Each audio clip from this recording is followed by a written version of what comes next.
एलायन्सनि हपरखौ मोनसे बाथ्राखौ जों क्लियारलि बुंनो हागौ अलरेडि जों बिपिएफ पार्टिनिफ्राय बिपिएफ दलनिफ्राय माने बिजेपि गभर्नमेन्टखौ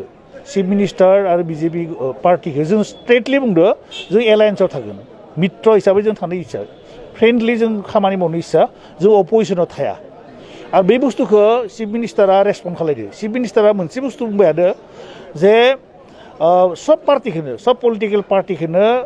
लानानै लोगोआव लानानै आं माने सरकारखौ सालायनो थाखाय इन्टारेस्टेड आरो बे बाथ्रायाव जोङो एनकारेज मोनदों आरो मोननानै जोङो माने बिजेपिदो माने बिजेपि सरकारदो एलायन्सआव थानो थाखाय जों एप्रच खालायदो दा बिसोर बुंबाय थादो जे इमिडियेटलि बिसोरो डिक्लेयार खालायगोन जोंखौ मा पजिशनाव लाखियो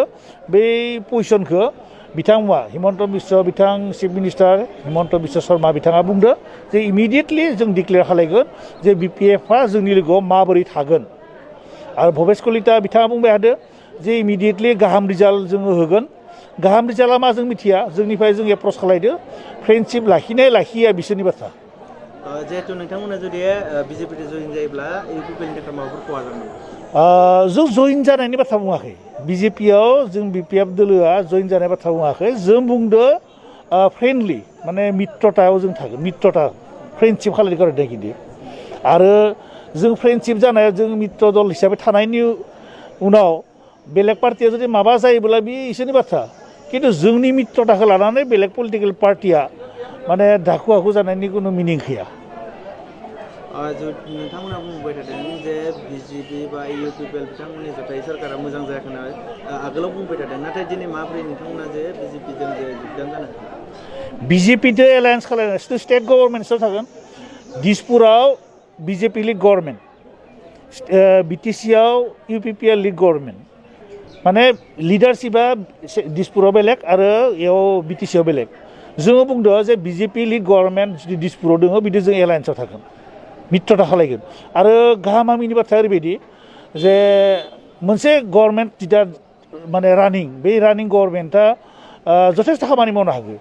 आरो जोंबो पलिटिकेल पार्टि हिसाबै पाब्लिकनि ग्रेटार इन्टारेस्टआव खामानि मावनो इन्टारेस्टेड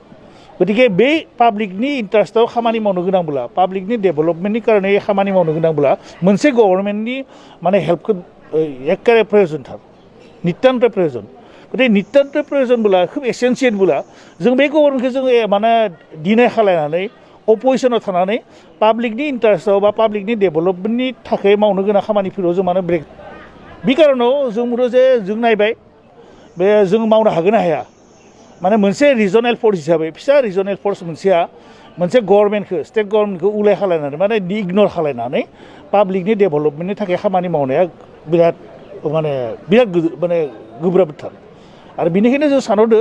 जे पाब्लिकनि इन्टारेस्ट आरो जोंनि सार्भाइभेलनि कुइसन पलिटिकेल पार्टि रिजनेल फर्स फिसा पलिटिकेल पार्टि जोंबोथ' मावनांगोन पाब्लिकनि इन्टारेस्टआव पाब्लिकनि डेभेलपमेन्टनि थाखाय बे कारनाव जोङो दिसपुराव जितु बिजेपि लिड गभर्नमेन्ट बिदि जोङो मित्रता खालायनो कारणे एप्रच खालायो